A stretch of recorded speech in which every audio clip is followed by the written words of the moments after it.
The cry in the wreckage asterisk, Jack's ship hit the planet's surface, like a falling star with fire in its wings and metal, screaming through the sky like thunder that wouldn't stop until everything was broken and still.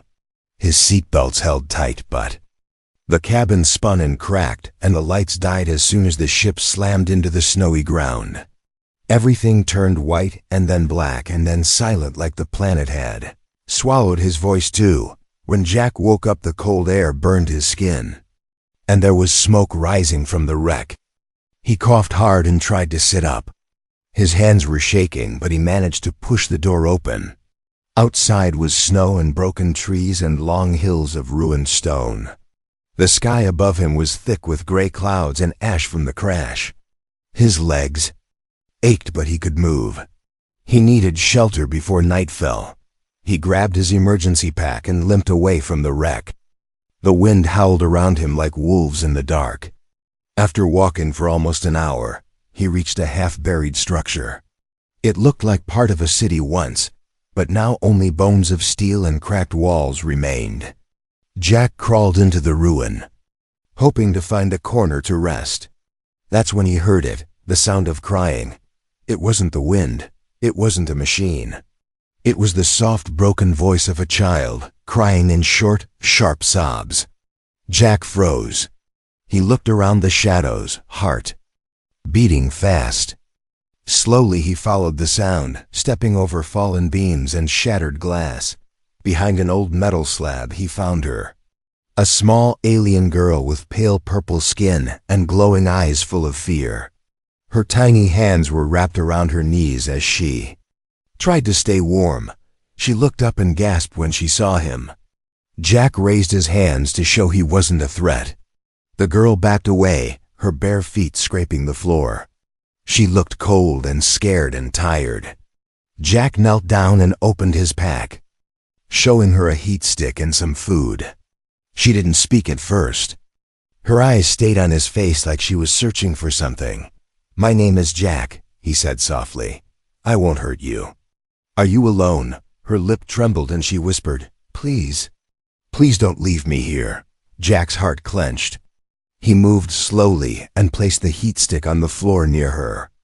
Warmth spread through the space, and the girl crawled closer, eyes still watching him. She was shivering. Jack gave her a blanket, and she grabbed it like it was treasure. "I was with my mother," the girl whispered, "but she was hurt.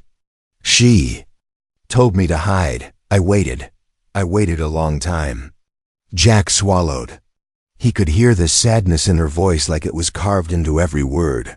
He nodded slowly. "Where is she?" he asked. The girl looked toward the deep, dark part of the ruin. "I can show you, but you have to promise you'll stay. Please marry my mom. She's all I have left." Jack stared at her, stunned by her words. He hadn't expected that. Not from a child, not here. "What do you mean?" he asked gently. The girl didn't look away. Her voice was soft but strong. She said she would never love again, but she's alone. "And now I found you. You saved me, so maybe you can save her too." Jack nodded without thinking. Maybe it was the look in her eyes. Maybe it was the way she clutched the blanket like a lifeline.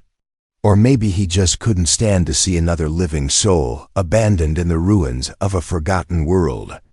He stood up and offered her his hand. "Take me to her," he said. The girl smiled for the first time. A small, broken smile, but real. She led him deeper into the city bones. The walls narrowed and the cold grew sharper. Jack kept close, protecting her from falling pieces and unstable floors. Finally, they reached a chamber blocked by rubble. The girl crawled through a gap, and Jack followed, squeezing past jagged edges. Inside, there was a woman lying against a wall. Her skin was bruised, and her leg was wrapped in cloth soaked with blood. Her eyes opened slowly as she saw him. The girl ran to her and hugged her tight. "Mom, I brought him.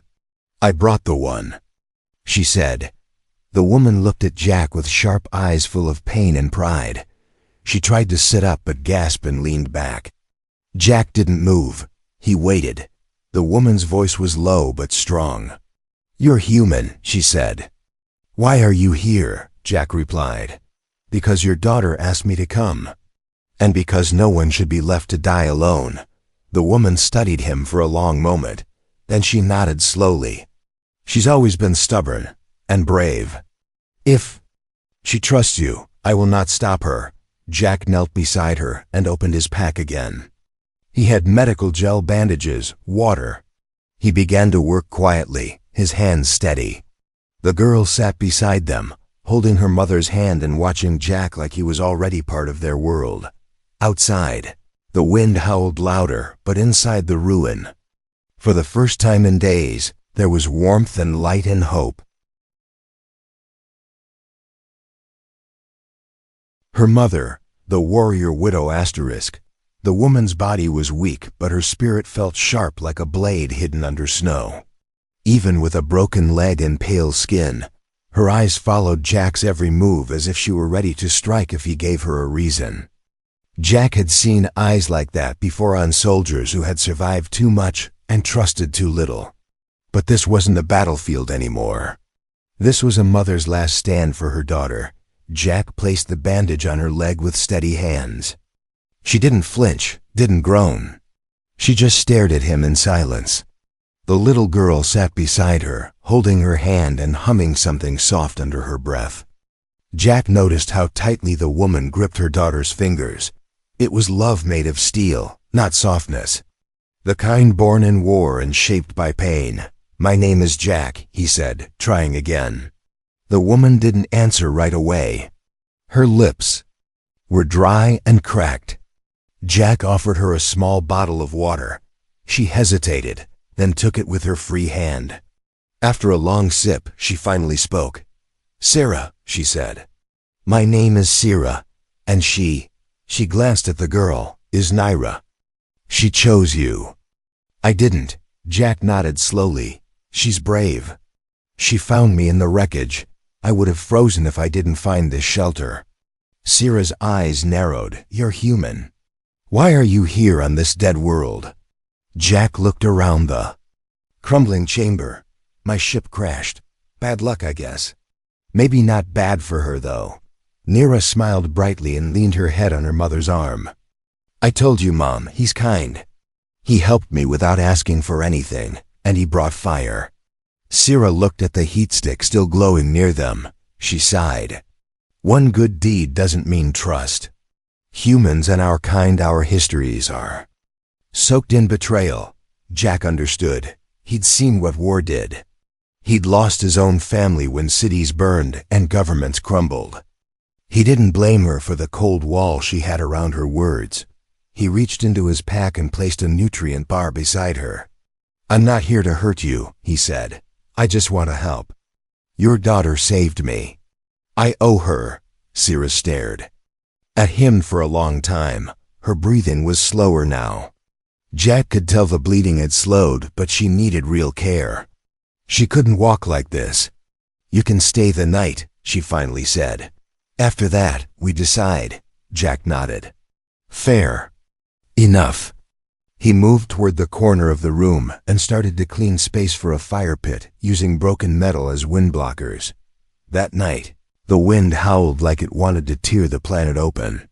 Snow blew through cracks in the walls and coated everything in frost, but inside the chamber, the fire Jack built gave them warmth. He gave his coat to Naira and shared heat packs between them. Sarah watched him from the shadows, her head resting against the wall, her breath still rough but steadier now. Jack sat quietly near the fire, turning a small knife over in his hands. "What happened to this place?" he asked. "I saw ruins." "Everywhere." Sarah's voice came after a long silence. "Raiders. Slavers. They came from the edge of the stars. My people tried to fight. We were proud. We thought we could win. But they burned our homes and hunted our families. This city was once strong. Now it's just stone and ash."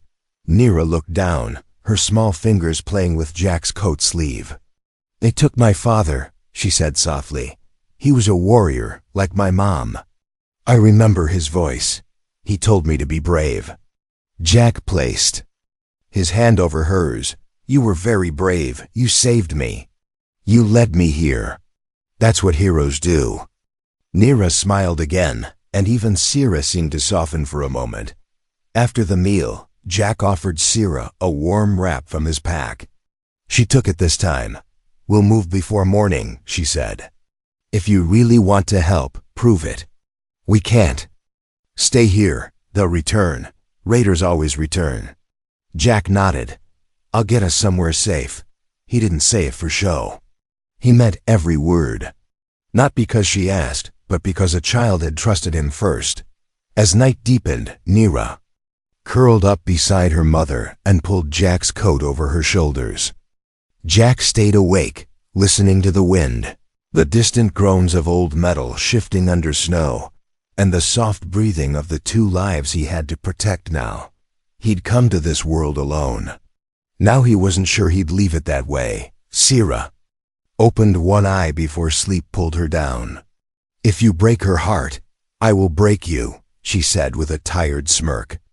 Jack chuckled softly. Noted, he replied.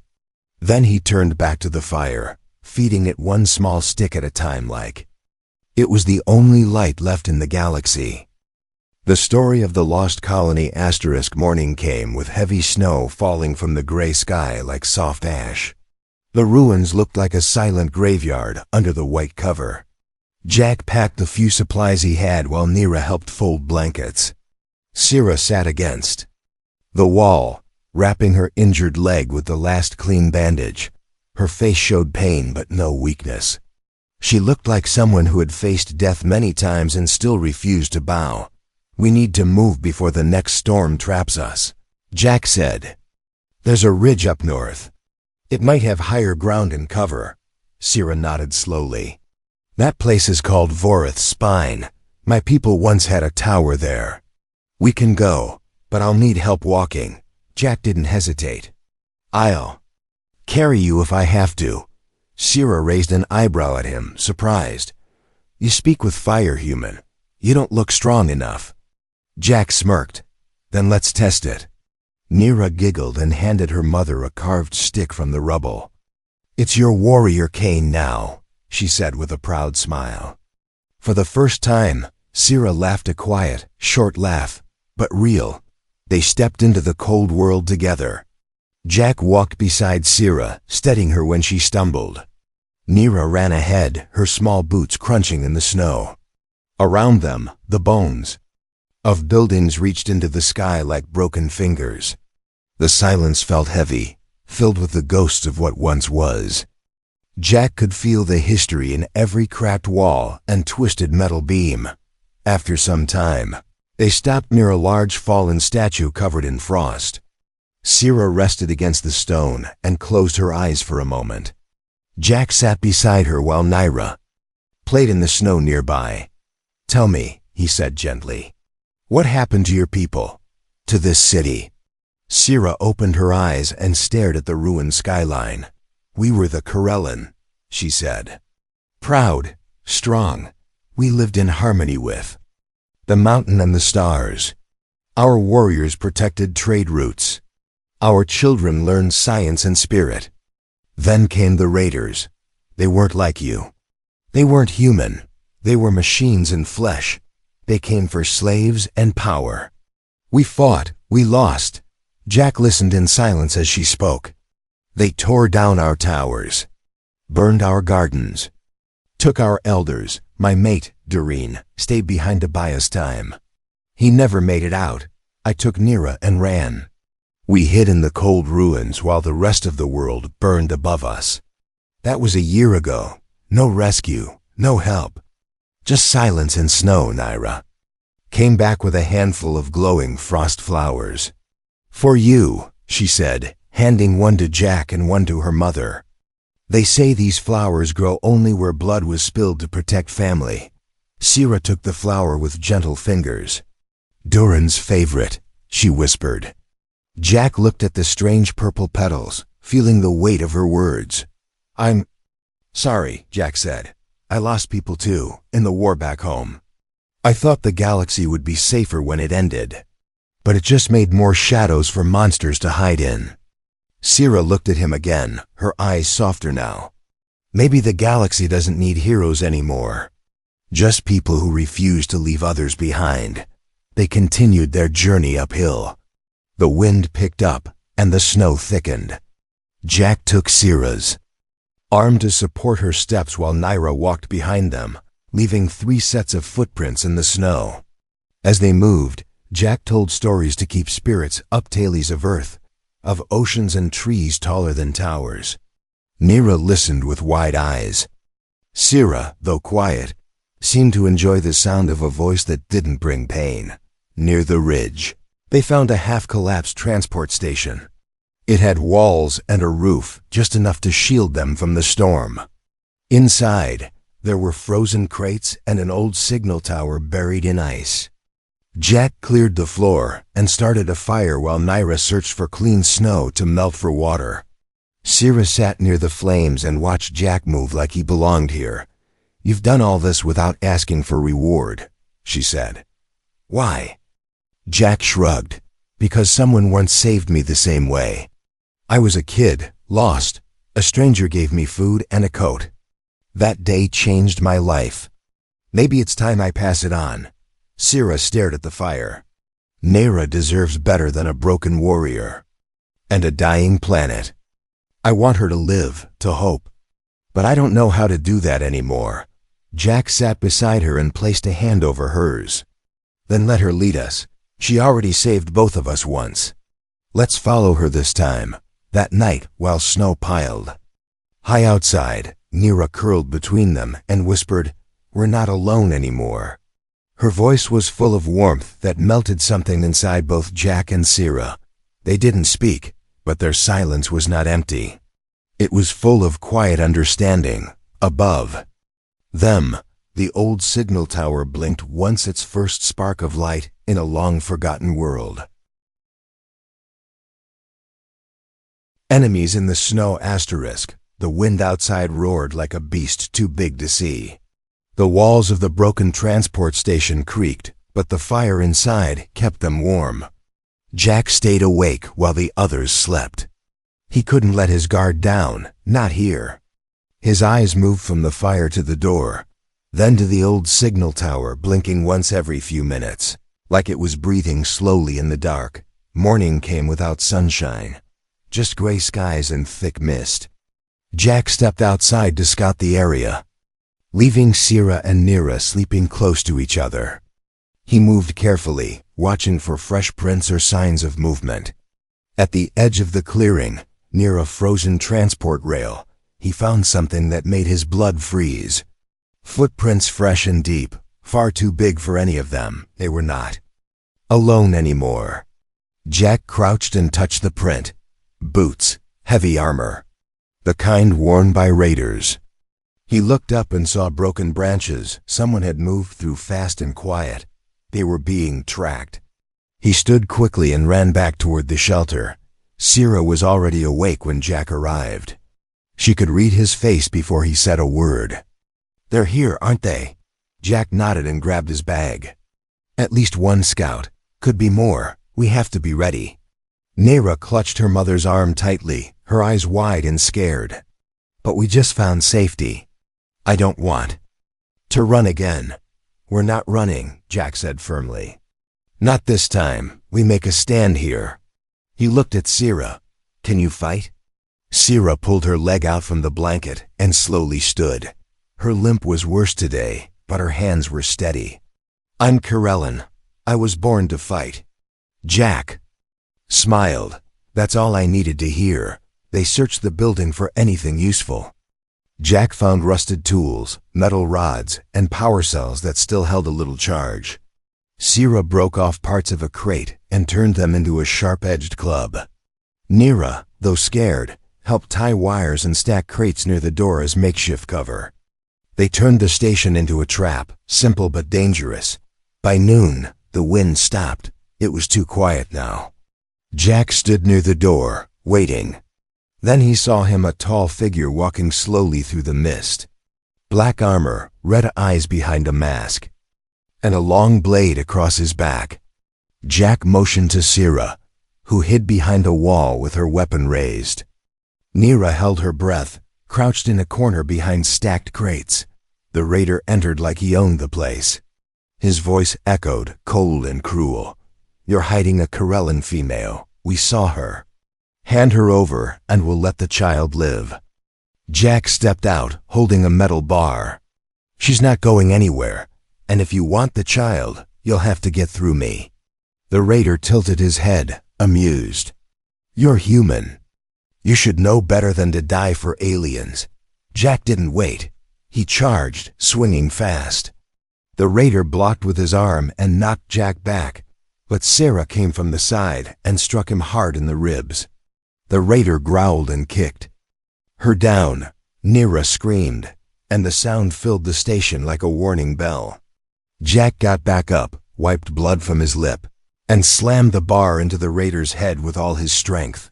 The mask cracked. The raider stumbled. Sira swept his legs with her cane weapon and brought him down hard. Jack grabbed the blade off the raider's back and pointed it at his chest. "You lost," he said. "Tell your friends we're not easy prey." The raider spat blood and hissed. "They're coming, all of them. You'll die here." Jack knocked him out cold and dragged the body outside. He tossed him into the snow and returned, locking the door behind him. His chest burned with every breath. Sira leaned against the wall, panting, her arm bruised and her shoulder bleeding. "You fight like a beast," she said. Jack grinned. "And you fight like a queen." Nira ran to them, her eyes still wet. She hugged both tightly. "I thought I'd lose you," she said. Jack knelt and looked her in the eyes. "We're still here, and we're going to stay. No one takes you away." "Not while I breathe." Sira watched him closely now. Not just with caution, but with something deeper. A quiet respect. A flicker of trust. Maybe even something more. She spoke softly. "You didn't have to fight. You could have run." Jack looked at her. "I told you. I don't leave people behind." As the sky darkened again, they reinforced the shelter. Jack added a new layer of defense at the door. Sira sharpened her weapon. Nira cleaned wounds and boiled snow for water. They worked together like a family that had always been one. The storm would come again, and more raiders might follow. But now they were ready to fight as one, and for the first time since her world fell apart, Sira no longer felt alone in the ruins of her past. The decision to protect. Snow fell harder that night, but it did not bring silence. The wind screamed through cracks in the walls, and the sky flashed with distant fire. Jack kept one hand on the blade he had taken from the raider. He sat near the entrance, listening for every sound beyond the snow. Sira rested with her back against the wall, her eyes half closed but never fully asleep. Nira was curled beside her mother, safe for now but still afraid. Jack looked over at Sira. "We need to move soon," he said. That scout wasn't lying. "More of them are coming." Sira nodded slowly. "I know. This place was a good shelter, but it's not a fortress." Jack stood and looked out through a small gap. The hills beyond were sharp and steep, but far in the distance was a faint outline, a tall shape half buried in ice and mist. "There," he said. "That tower. Is it still working?" Sira followed his gaze. Her breath caught for a moment. "That was the old cum tower of my people. We called it the Spine of Vurath. My mate and I helped guard it once. It's high ground and has energy cells buried deep.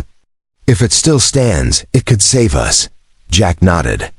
"Then we move at dawn." He glanced at Nira, still asleep, but not without care. "She's just a child. She's more than that," Sira said quietly. "She's the last of our bloodline. If she dies, the Corellan name dies with her. I would give my life to protect her." Jack looked at her and spoke firmly. "You won't have to. I'll carry her if I must.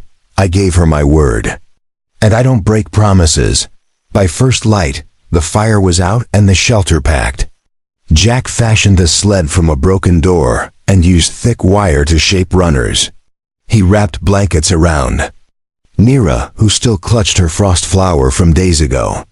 Sira limped forward, her body bruised but her grip on her cane steady.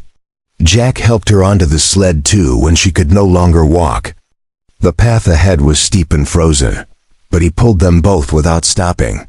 Hours passed in silence except for the crunch of snow and Jack's heavy breathing.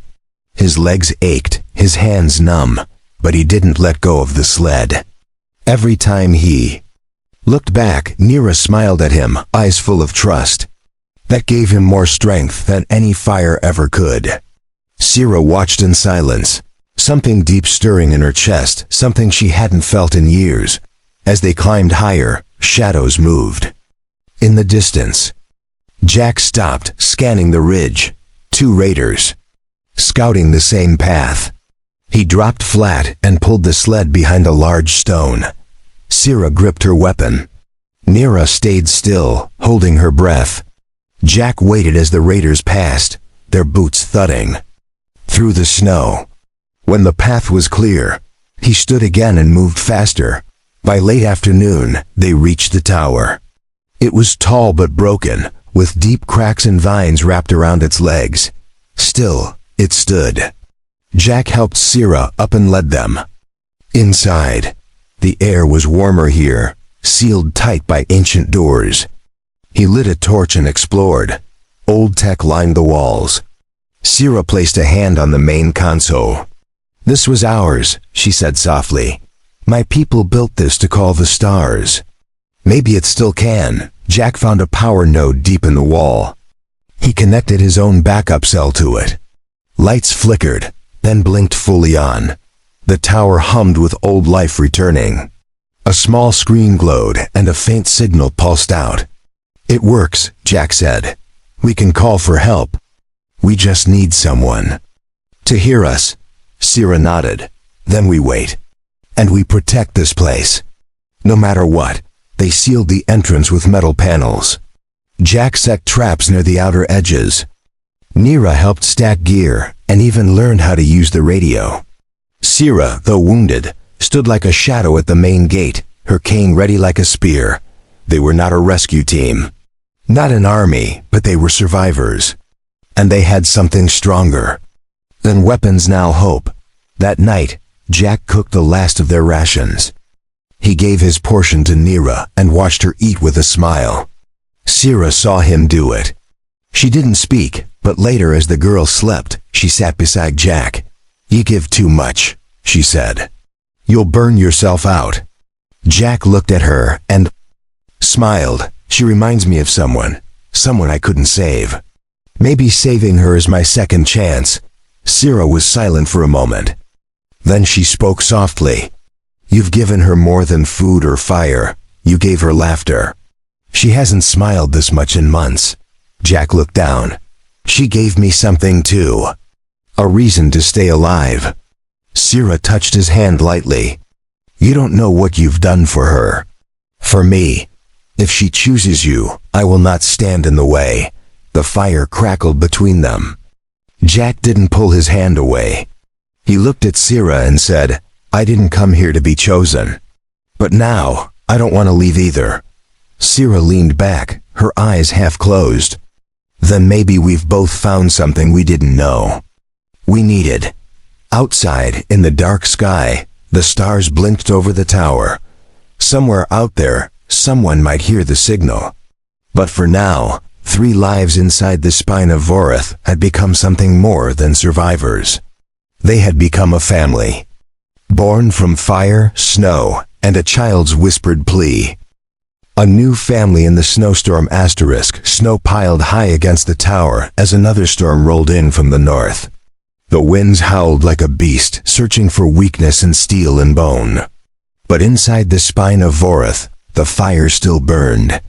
The old walls hummed with power, the signal pulsed steady and strong. Jack sat near the console, watching the blinking light like it was a heartbeat. He didn't know if anyone would answer. But he kept the light alive. Sira stood near the window, watching the mountains vanish behind thick clouds. Her leg throbbed with pain, but she didn't speak of it. She held her weapon like a banner of defiance. Her eyes moved to Jack, who had been working without sleep. She saw how tired he looked, but also how determined he was. He didn't come here to be a hero. But that's what he had become. Nira danced across the room with her frost flower tucked in her belt. She hummed quietly, while placing glowing stones in a circle, a game her father once taught her. Jack watched her with a soft smile. Every sound she made was proof that she had survived, that they had all survived, and that maybe, just maybe, they had a chance to live beyond the ruins. Suddenly, the console beeped. Jack jumped to his feet and rushed over. The screen blinked with a new message, short but real. Signal received. Help inbound. 8A. 24 hours. He stared at it, hardly breathing. Then he turned towards Sira and Naira. We're not alone. Someone heard us. There. Coming. Sira closed her eyes and let out a long breath. Then we hold this place one more day. That's all we need. Jack nodded. Just one more. But even as the message gave hope, it also brought risk. The signal could be tracked by more than all eyes. Raiders could follow it too. Jack and Sira knew the truth piece was never won without one last battle. They spent the next hours reinforcing the tower. Jack moved crates to block the upper stairs. Sira set tripwires and sharpened metal poles. Nira helped carry supplies and fetched power packs. Her hands were small, but her spirit burned bright. They won't take this home from us, she said. Jack placed a hand on her shoulder. No, they won't. Not while I stand. By nightfall, the wind grew sharper. A red glow appeared on the far ridge. Then more. 6 figures moved through the snow, weapons in hand, armor shining in the storm's light. Raiders, they had followed. The signal. Jack grabbed his blade and took position near the tower door. Here they come, he said. Sira limped to the side window, her club raised. Then let them. The first raider charged, metal boots slamming into the snow. Jack met him with a roar, swinging the blade wide. Steel clashed with steel. Sparks flew. Jack fell back, bleeding from the shoulder, but struck the raider down with a crushing blow to the chest. Another came through the side, and Sira met him with a swing to the knee and a jab to the throat. Nira didn't hide. She ran to the supply box and threw Jack a fresh power rod. Use this, she yelled. Jack caught it and slammed it into the blade's hilt. The weapon glowed bright and cracked with energy. He turned and slashed through another attacker, eyes burning with fury. Sira fought beside him, every strike filled with years of pain and rage. 3 more raiders tried to breach the back entrance. But Jack's traps exploded with fire and shrapnel. One fell instantly. The others screamed and fled. Jack limped forward and stood in the snow, chest heaving. The wind blew his hair wild, blood dripping from his fingers. But none of them crossed the threshold again. The silence returned slowly. Only the wind remained. Jack fell to his knees, exhausted. Sira leaned against the doorframe, her arm shaking. Nira ran to them, tears in her eyes, but her smile wide. We won, she whispered. We're still here. Jack pulled her close and hugged her tight. Sira looked at them and felt her heart ache and heal all at once. The next morning, the sky cleared. The stars faded and the sun rose weak but golden. A ship appeared from the clouds, its lights flashing and engines humming gently. It hovered near the tower and lowered a landing ramp. A human rescue team stepped out, eyes wide as they saw the ruins and the smoke. Then they saw the 3 standing at the door, bloodied, tired, but proud. Jack stepped forward. 3 survivors, 2 Corellan, 1 human. The lead officer nodded slowly. You sent the signal? Jack nodded. Yes. But it was her who gave us the reason to send it. He turned to Nira. She kept us together. Sira placed a hand on Jack's back. And he gave us the strength to believe again. Inside the ship, they were given warmth, food, and medicine. Sira's leg was treated. Jack's wounds were cleaned. Nira curled in Jack's lap, holding both their hands. One of the medics smiled. Gently, "Is this your family?" Nira answered before either could speak. "Yes," she said proudly. "He's my human. And she's my mother. We choose him." Sira looked at Jack with quiet eyes and nodded once. Jack didn't need words. He understood. In this frozen world, built from pain and broken stone, they had found something pure. Not just survival, not just peace, but love, trust, and a reason to start again. As the ship rose into the sky, leaving the ruins behind, a frost flower bloomed. On the windowsill, the last gift from a dying world to a new family born from its ashes. Home is who you choose. The rescue ship soared through the sky, leaving behind the frozen ruins and broken towers of a world that once held nothing but pain. Inside, warm lights glowed softly, and the hum of the engines felt like a lullaby to Ka. Tired hearts. Jack sat beside the window, holding Nira close as she leaned her head on his chest. She was fast asleep, breathing slow and calm for the first time in days. Sira sat across from them, her leg wrapped in fresh bandages. A soft blanket rested across her shoulders, and for the first time in a long while, her posture was not tense. She looked at Jack not as a stranger, not as a human, but as something more. Something trusted, something chosen.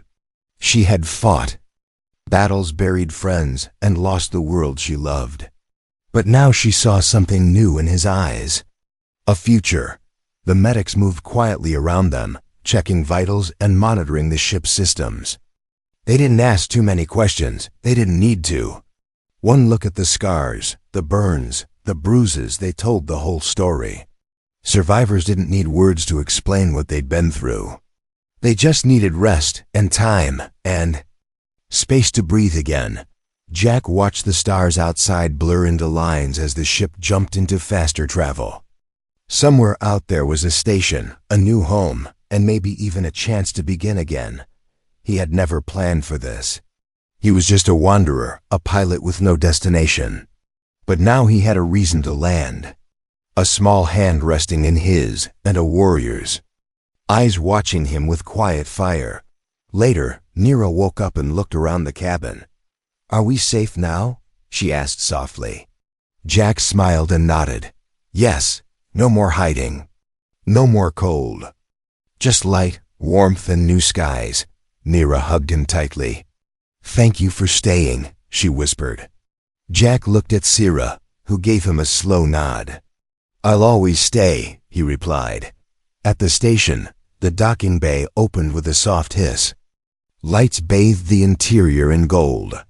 A crew waited with open arms and soft voices. Sira was given a cane with a gravity core to ease her walking. Nira was offered a fresh tunic and warm shoes. Jack was guided to quarters meant for family, not strangers, not refugees. The word family felt strange in his mind, but it didn't feel wrong. As they settled into their room, Nira explored every corner with wide eyes and quiet laughter. She touched the walls, the lights, the soft pillows like they were treasures. Jack watched her and couldn't help but smile. Sira sat beside him on the edge of the bed. "She's never had this before," she said. "Not since the day the towers fell. She was just a child born into war." "She's still a child," Jack said, "but now she gets to live like one." Sira looked at him carefully. "You gave her that. We both did, but you gave her something I couldn't. A sense of peace." Jack leaned back and breathed out slowly. "She gave it to me first," he said. "She made me believe I could be more than what I was. More than a lost man in the stars." That night, Nira crawled between them in the bed and whispered, "We don't have to run anymore. Can we stay here forever?" Sira kissed her forehead. "As long as we can breathe, little star. As long as the stars shine." Jack reached over and held both their hands. "We're not going anywhere. Days passed, then weeks. Jack found work as a pilot on the station. Sira joined the security force, her skills valued and respected. Nira attended a learning hall with children of all species. Her drawings filled their walls of frost flowers, firelight, and a tower that never fell in her dreams. And always a human beside a warrior, with a little girl holding both their hands. One evening, as the three of them watched the stars through a glass dome, Nira leaned her head on Jack's arm. "Do families always start like this?" she asked. Jack smiled. "No," he said. "Some are born, some are built. Ours was chosen." Sira added softly, "And that's what makes it stronger than blood."